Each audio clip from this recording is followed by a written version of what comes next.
दोस्तों आज हम आपको देसी शतावर और नेपाली शतावर का अंतर और उसके होने वाले फायदों के बारे में बताएंगे।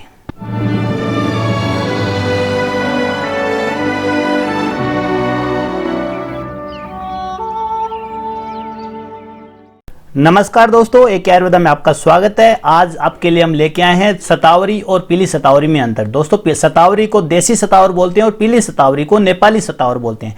आज हम आपको इस दोनों के बारे में बताएंगे, इनमें दोनों में क्या अंतर है और कौन सी से कितना फायदा होता है, वो सब कुछ आज के वीडियो में बताएंगे। तो सबसे पहले हम बात करते हैं सिंपल शतावरी की, जो कि महाशतावर नाम से भी जानी जाती है। तो आपको थोड़ा नजदीक से दिखाता हूँ। ये देखिए, ये है शतावर, जिसको शतमूली, शतावरी, नारायणी, अतिरसा नाम से जाना जाता है। ये एक कांटेदार पौधा होता है या लता होती है जो कि पेड़ के सहारे ऊपर चढ़ जाती है। दोस्तों इसको महाशतावरी भी बोला जाता है, सहस्त्रवीर्या भी इसको कहा गया है।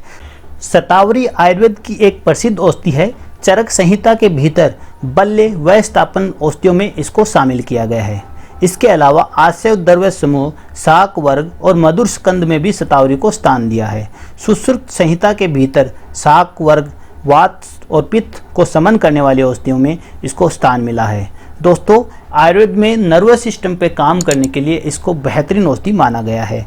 आचार्य वाघभट्ट जी ने कहा है कि जो मनुष्य शतावरी कल्प का प्रयोग कर ले, शतावरी कल्प नॉर्मली शतावरी के सवरस को घी के अंदर, गाय के घी के अंदर सिद्ध कर दिया जाए और उसके बाद उसको मिश्री के साथ सेवन कर दिया जाए तो उसके शरीर को कोई भी रोग, कुछ भी नुकसान नहीं पहुंचाता, ऐसा कहा गया है। ये शतावरी जो कि कांटेदार होती है, ये बहुत ही गुणकारी है। इसके सेवन से वात धातु और वात नाड़ियों को बल मिलता है। इसके प्रयोग से वात रोग जैसे अर्दित, मन्यास्तम, जिव्यास्तम, स्वर भेद, हनुग्रह, बाहुपीड़ा जैसी वात व्याधियों में भी ये आराम दिलाती है। इसकी जड़ें गुच्छे के रूप में पाई जाती हैं।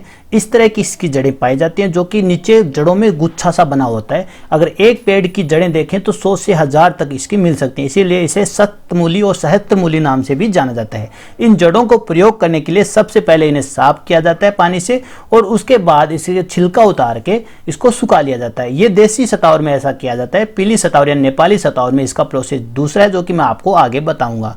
तो कुछ अन्य रोग जैसे कटिवात यानी कमर दर्द, कंपवात यानी पार्किसन, ग्रंथिक यानी साइटिका, उरुस्तंभ, संधिवात, आमवात यानी रूमेटाइटिस, अर्थराइटिस और मानसिक रोग जैसे अपस्मार और हिस्टीरिया में भी इसका बहुत अच्छा प्रयोग है। इसके अलावा वात रग में भी ये बहुत अच्छा लाभ पहुंचाता है।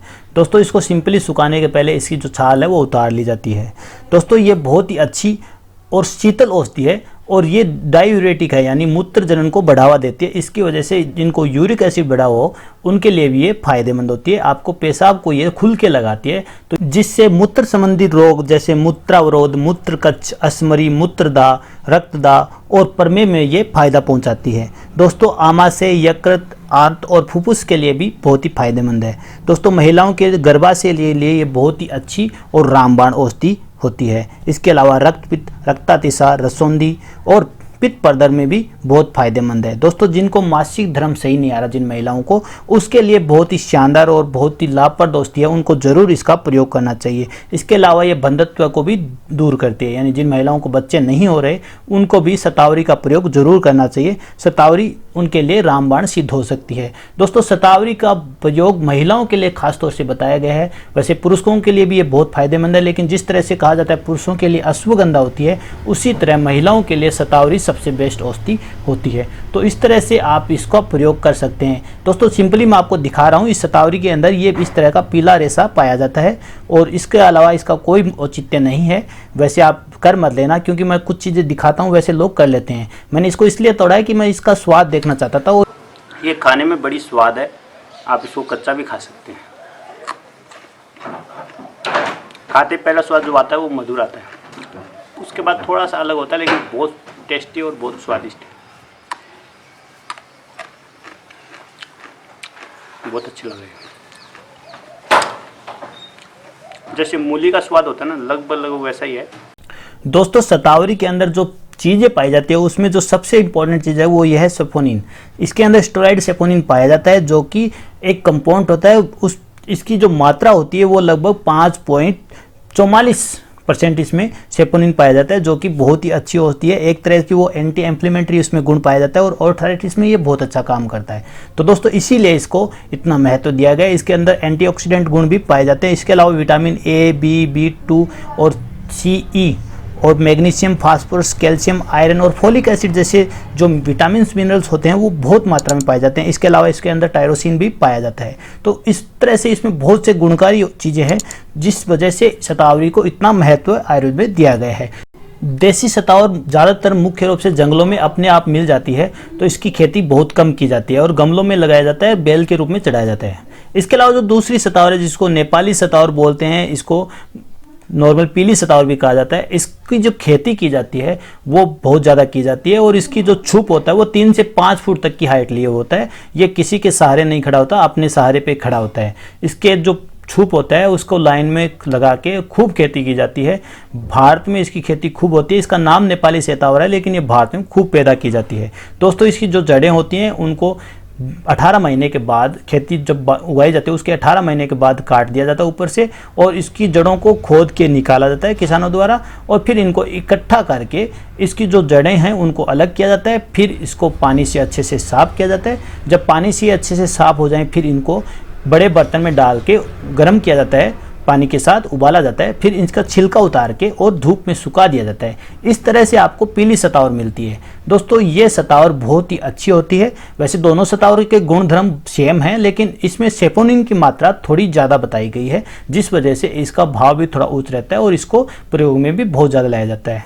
तो दोस्तों हम बात कर रहे थे कि दोनों शतावर में अच्छी कौन सी है। वैसे तो दोनों शतावर एक दूसरे के रूप में प्रयुक्त किए जा सकते हैं, लेकिन जब आपको अकेली शतावर का प्रयोग करना हो तब आपको पीली शतावर का ही प्रयोग करना चाहिए। लेकिन जब आप औषधियों में इसका प्रयोग करें तो आप दोनों में से कोई भी शतावर ले सकते हैं। देसी शतावर का भी प्रयोग कर सकते हैं और पीली शतावर का भी प्रयोग कर सकते हैं। अगर दोनों की कीमतों में बात की जाए तो लगभग देसी शतावर से दुगनी मात्रा में पीली शतावर मिलती है। यानी अगर देसी शतावर 200 से 300 रुपये किलो होती है तो पीली शतावर 500 से 600 रुपये किलो मिलती है।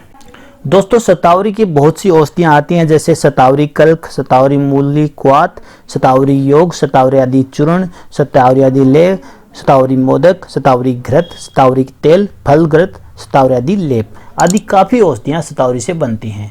दोस्तों इनका प्रयोग करके आप फायदा उठा सकते हैं। सीधे तौर पे भी शतावरी का चूर्ण बना के अगर आप प्रयोग करते हैं तो बहुत ही वीर्यवर्धक और स्वास्थ्यप्रद ये होता है। इसका चूर्ण सेवन करने के लिए सीधा 3 से 5 ग्राम चूर्ण सुबह शाम दूध के साथ सेवन करेंगे, आपको बहुत ही फायदा होगा।